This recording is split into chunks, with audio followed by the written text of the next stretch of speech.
생활 관리를 통해서 신경증을 관리할 수가 있습니다. 아래 컨디션 강좌를 한번 클릭해 보세요. 안녕하십니까, 프로튜브입니다. 최근에 화제가 되는 드라마가 있습니다. 이상한 변호사 우영우라는 제목인데요. 자폐 스펙트럼 장애를 소재로 하고 있어요. 저는 이 드라마를 유튜브를 통해서 접했는데 흥미진진한 것 같습니다. 물론 드라마는 현실하고 좀 차이가 있긴 마련이죠. 저도 이 자폐에 시달리는 분들을 만나본 경험들은 가지고 있어요. 그런데 드라마에 나온 영우처럼 되기까지는 가족들의 노력이 굉장히 필요합니다. 교육 과정에서 꽤 고생도 하고요. 이것의 그 현실적인 판본을 찾으신다면 영화 마라톤에 나오는 초원이 그게 좀 더 현실에 부합하지 않나 하는 생각도 듭니다. 저도 어릴 때 재활원 같은 곳에서 봉사활동 꽤 많이 했어요. 거기서 장애 아들하고도 이제 많이 소통하고 많이 만나보고도 했는데, 정말 생활적인 면에서 많이 알고 있는 사람들이 사회복지 시설에서 아이들과 함께 생활하는 생활재활 교사들이 정말 잘 알 겁니다.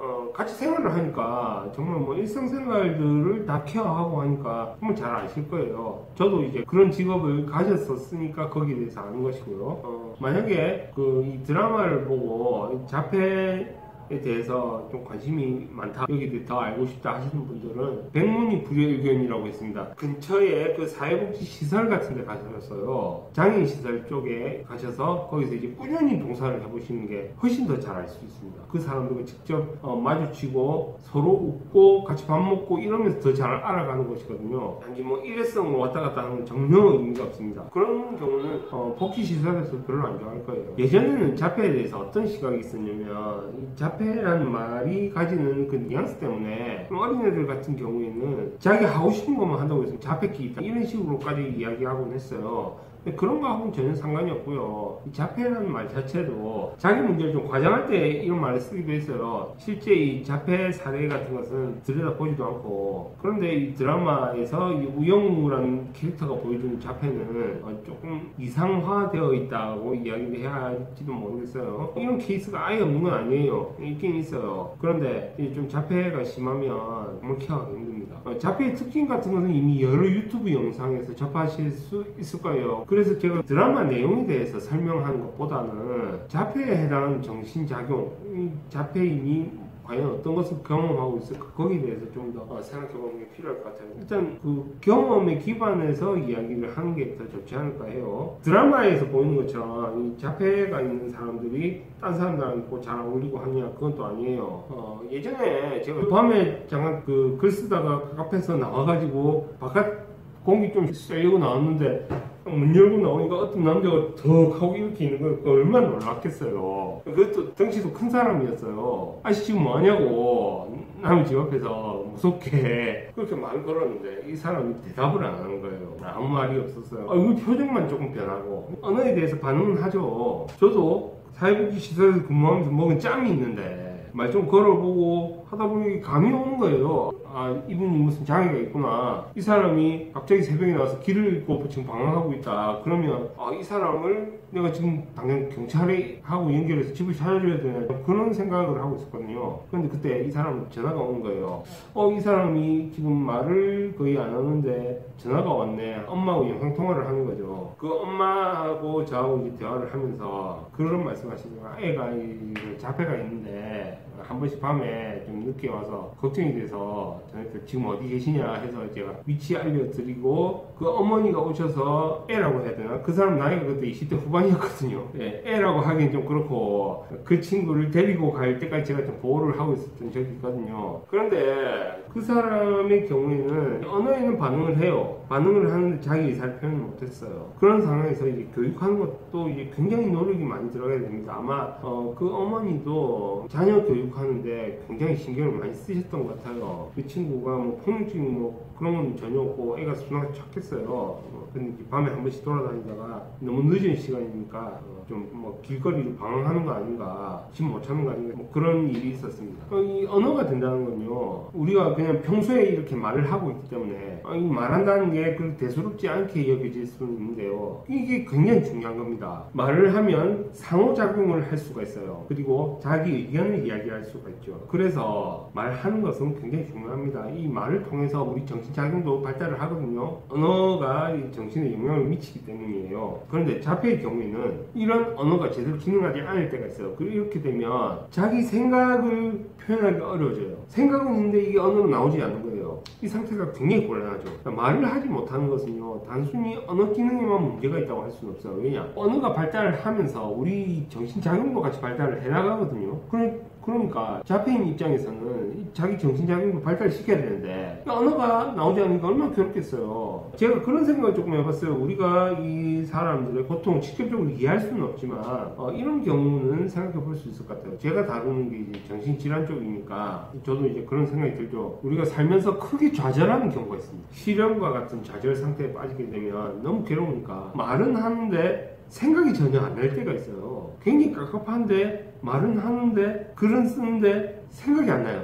어떤 느낌인지 경험해 보신 분들은 알 거예요. 저도 젊은 시절에는 그런 상태에 좀 빠진 적은 있습니다. 그러니까 저도 이런 경험하에서 이런 생각이 가능한 거고요. 그런데 이 언어 기능이 발달하지 않았기 때문에 그 상태를 계속 유지를 해야 돼요. 얼마나 괴롭겠어요. 근처에 뭔가 다가오거나 하면 그 예민해진 상태에서 거기에 대해서는 과잉 방어를 할 수밖에 없는 거죠. 과민해져 있으니까 과민 반응을 할 수밖에 없는 거예요. 이상해 보이는데 그 사람 입장에서 그렇게라도 하지 않으면 미칠 것 같으니까. 그러면 제가 앞서서 얘기한 것이 그냥 일상생활에서 우리가 경험하는 것 정도로만 이야기를 했는데 언어가 발달하기 이전에 이런 고통스러운 상태를 견뎌야 한다는 것은요 굉장히 힘들 거예요. 특히나 자폐가 2살에 발병하는 경우도 있으니까 정신분석에서는 이 생후 1년부터 자아가 발달한다고 보거든요. 이때부터 엄마 아빠 이런 말도 배우고 하면서 이 언어도 발달하고 그걸 통해서 정신장치도 발달하고 하는데 언어가 발달하지 않으면 굉장히 고통스러울 거예요. 정신분석에서도 자폐에 대한 치료적인 연구들이 있습니다. 공통적으로 얘기하는 게 있어요. 자폐증에서 언어를 연구해야 된다 그런 이야기를 하시는데 말을 하지 않으니까 어떻게 언어를 연구해야 되나 그런 고민을 할 수도 있어요. 그래서 뭐 기본적으로 이 언어가 먼저 뚫리는 게 우선이다 그렇게 생각을 할 수도 있죠. 그런데 제 분석 경험에서는 조금 다른 가능성도 있을 것 같긴 해요. 언어가 아니라 행동 분석을 통해서 접근할 수 있지 않을까 하는 생각도 듭니다. 이거는 행동이 가능한 경우에 하네요. 자폐에서는요 움직이지 않는 경우도 있습니다. 한 가지 자세로 이제 완전히 딱 고정이 돼버리는 사람도 있어요. 예를 들어서 이런 동작이에요. 이렇게 해가지고 하루 종일 이렇게 있는 거예요. 눈 감고. 밥 먹을 때도 눈 안 떠요. 눈 감고 이렇게 밥 먹어요. 밥 먹고 나서 양치하고 나면 다시 또 이 상태로 가는 거고요. 아마 그 눈 감고 하는 게 자극에 대해서 많이 예민해지면서 그런 게 일어났다고는 여겨집니다. 이 경우에는 제가 그 다른 그 정신병 사례에서의 그 자폐 단계 이런 내용 토대로 연구해 보면 단순한 생활이 도움이 많이 돼요. 제 경험에서도 이 신경증이 발병하면서 이 언어 기능이 작동하지 않는 경우를 접한 적이 있습니다. 말을 못해요. 근데 이 사람의 행동 분석을 통해서 의미를 추론하고 그 의미가 좀 맞아 떨어진다 싶으면 이 말을 할 수 있는 가능성이 열린단 말이에요. 이건 제 실제 경험이 있어요. 그럼 이제 행동 변화와 동시에 이제 언어 기능 다시 작동을 할 수가 있는 것이고 그러면 치료가 훨씬 더 땡겨지겠죠. 물론 뭐 제가 담당한 사례가 아니었기 때문에 전 거기까지밖에 안 했어요. 여기에 대해서도 제가 비하인드가 있기 때문에 뭐 그렇습니다. 제가 나중에 책을 출간하려고 준비는 하고 있는 내용이에요. 프로이트는 언어가 되고 안 되고를 떠나서 리비도의 위치가 정신분석에 더 중요하다고 이야기를 했어요. 그것은 리비도를 어디 위치시키느냐, 리비도를 어떻게 처리하느냐라는 말입니다. 정신분석에서는 정신병을 연구를 해요. 그리고 정신병 중에서 자폐 단계로 퇴행한 정신병이 하나가 있습니다. 그게 바로 정신분열이에요. 여기서 말하는 정신분열은요, 정신의학에서 이야기하는 조현병이랑은 좀 다른 관점으로 보셔야 될 거예요. 정신분석에서는 정신병을 구분할 때 고착점으로 구분을 하면요, 구강기 전기를 분열로 봐요. 그리고 구강기 구기, 이때가 이육이거든요. 이빨이 나는 시기인데 이때를 고착점으로 할 때 이때 편입증이에요. 이 두 고착점이 있는데 이 두 개를 뭉뚱그려서 이걸 다 그냥 조현병으로 만든 거거든요. 그 이후에 뭐 다른 증상들도 좀 심하다 싶으면 그냥 정신병으로 완전 묶어버리는 그런 경우도 있고요. 그럼 이제 이 구강기 초기 여기를 고착점으로 삼는 분열증 이게 있단 말이에요. 이걸 치료한 사례가 있어요. 그것도 국내에도 출간이 됐어요. 지금 절판인데 제가 다른 영상에서 르네의 일기라는 책을 소개한 적이 있습니다. 이 책인데요. 그 내용을 통해서 우리는 그 자폐 상태에 대해서 그 자폐인들이 느끼는 것을 조금 추론을 해볼 수가 있어요. 이 르네의 일기는 제 스승의 절친 선배께서 번역하신 건데요. 현재 절판이라서 아마 도서관 같은 곳에서 찾아보셔야 할 겁니다. 그리고 제가 이 책은 가지고 있지만 지금 저도 계속 보고 있거든요. 제가 책 쓸 때 언제든지 인용해도 괜찮다고 그런 말씀도 해주시고 하셨어요. 지금부터는 르네 일기 내용을 조금 살펴보겠습니다. 르네라는 여자애가요, 정신분열증이 발병을 해요. 정신분열증이 발병을 하고 고생 하다가 나중에 이제 정신분석가를 만나 치료가 됩니다. 그 과정을 기록을 하는데 치료가 되고 나서요, 이 르네는 자기가 정신분열증 상태에서 자폐 단계로 빠졌을 때 뭘 경험했는지 거기에 대해서 이야기를 해줘요. 이게 굉장히 중요한 자료입니다. 자, 르네는요 5살 때 비현실 감정을 느꼈다고 해요. 이때 이 비현실 감정이 뭐냐? 자기 정체성에서 멀어지는 듯한 그런 감정이라고 합니다. 구체적으로 표현이 어렵다고 해요. 우리 언어상의 그 한계가 다 있겠죠. 자기 정체성, 내가 누구냐, 네가 누구냐, 이걸 구분하지 못하는 그런 상태라고 볼 수가 있을 거예요. 자, 그리고 근처 학교에서 이 독일 노래가 들렸어요. 이게 환청 같은 건 아니고요. 스위스는 4개국어를 써요. 독일어, 불어, 로만시어, 그리고 한 개 더 있는데 학교에서 독일 노래를 배우니까 독일 노래 소리가 들린 거예요.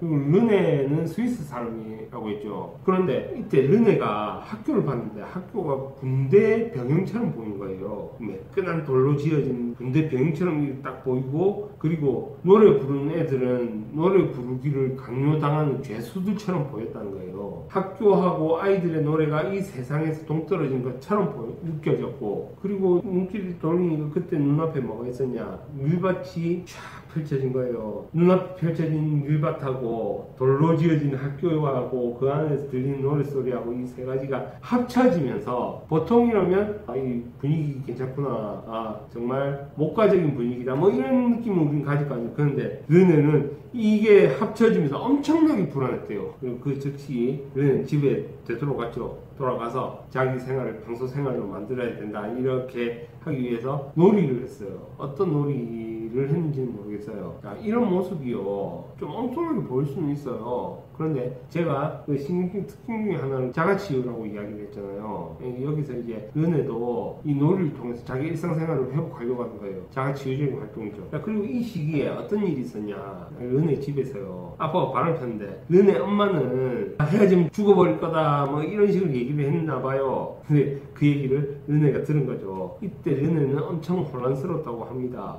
그 이후에도 이제 비현실 감정이 계속 시달렸고요. 이런 것들은 진짜 옆에서 보면 아무 이유 없이 굉장한 불안을 일으키는 거예요. 주변에서 보면 아무 이유 없는데 너무 불안해 하는 거예요. 이해를 못해요. 그리고 이후에 이제 환시도 등장을 하거든요. 이 환시가 또 어떻게 등장을 하냐, 이것은 나중에 등장을 하는데 원근감의 무시예요. 친구가 옆에 있으면 이렇게 보일 거 아니에요. 이렇게 보이는 친구가 있는데 이 친구랑 놀다가 친구 다가오잖아요. 다가오면 점점 커져 보이는 거예요. 이 상태로 오는 게 아니라 다가오면서 점점 친구가 커져가지고 르네가 확 겁이 질리는 거죠. 그리고 이게 또 어디서 일어나냐면 자기가 다니는 학교 앞마당에서만 이게 학교 바깥에 나오면 또 괜찮고, 그러니까 이해가 안 되는 거죠. 르네도요 정말 괴로운데 이걸 어떻게 벗어나야 되는지 자기도 몰랐어요. 알 수가 없는 거죠. 그래서 주변 사람들도 꼭두각시처럼 보이게 되기도 하고 아무것도 알아볼 수가 없었어요. 또 불안이 무시무시하게 느껴지잖아요. 그러면 주변에서 무슨 소리가 들려도 무슨 말 하는지 알지도 못해요. 그래서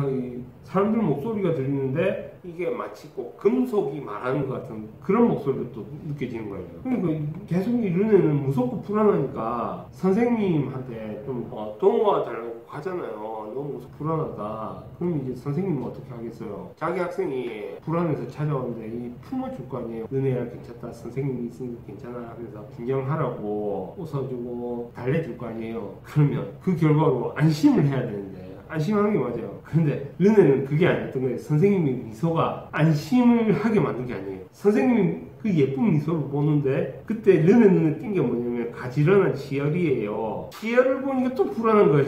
이해가 안 되는 거죠. 여기서 멈췄으면 또 모르겠는데 이 선생님 이에 이 반사가 돼서 불빛이 좀 비쳤나 봐요. 그런데 이때 이 교실 전체가 선생님이 이빨로 가득 찬 거예요. 이게 엄청 무서웠답니다. 그러니까 진정이 안 되는 거죠. 여기서 중요한 것은요, 갑자기 준비하지도 않았는데 더 처음 경악이에요. 제가 다른 영상에 트라우마의 전제 조건을 두고 경악이라고 했죠. 준비되지도 않았는데 이 더 처음 거. 이 환각을 통해서 이 경악 상태가 계속 일어나 버리니까 르네가 견디지 못하는 거예요. 이게 어떻게 진정이 됐냐? 결국에는 르네가 자기 자리를 바꿨어요. 자리를 바꾸면서 진정이 됐다고 하죠. 이런 순간들은 그렇게 잊혀지진 않습니다. 다만 이 현실로 되돌아오면 생각은 하지 않을 수가 있었대요. 이게 조금 이상할 거예요. 이 사람이 갑자기 행동이 확 변하는 것처럼 보이는 거거든요. 그래도 이 르네는 초등학교 때까지는 공부도 잘하고요. 우등생이었어요. 공부 열심히 하고 가끔 이 비현실 감정이 찾아올 때 이때는 조금 문제였죠. 진짜는 중학교에 올라가면서 비현실 감정이 자주 일어났어요. 그때는 적응도 굉장히 힘들었었고요. 이런 점들을 보면 이 자폐인들이 일정한 생활 패턴을 유지하는 거, 이게 얼마나 중요한가, 여기에 대해서 생각을 해볼 수가 있어요. 르네 역시도 현실감을 유지하기 위해서 일정한 생활 패턴을 지녀야만 했습니다. 그래도 이 중학교에서도요 트러블이 꽤 있었어요. 일단은 분량이 또 굉장히 많아가지고 제가 정리하다 보니까 시간 초과를 해버렸네요. 제가 르네의 중학교 시절은 다음 시간에 이야기를 해보도록 하고요. 그리고 정신분열증의 자폐 단계에 빠졌다가 나오면서 일어나는 정신작용하고요. 다음에 실제로 우영우 같은 현실에서 일어나는 케이스가 있는지 없는지 거기에 대해서 이제 다음 시간에 조금 더 이야기를 해보도록 하겠습니다. 제가 관심을 가지는 분야는 드라마 내용보다는 증상의 메커니즘에 대해서 제가 더 관심이 있다 보니까 이런 내용들을 좀 검토하게 됐네요. 이 덕분에 제가 르네 얘기도 다시 한번 더 쳐다보고 그랬습니다. 그러면 다음 시간에 르네의 중학교 시절도 이야기하고 자폐에서 일어나는 정신작용에 대해서 조금 더 소개해 보도록 하겠습니다. 그럼 영상이 도움이 되셨다면 구독과 좋아요 부탁드립니다.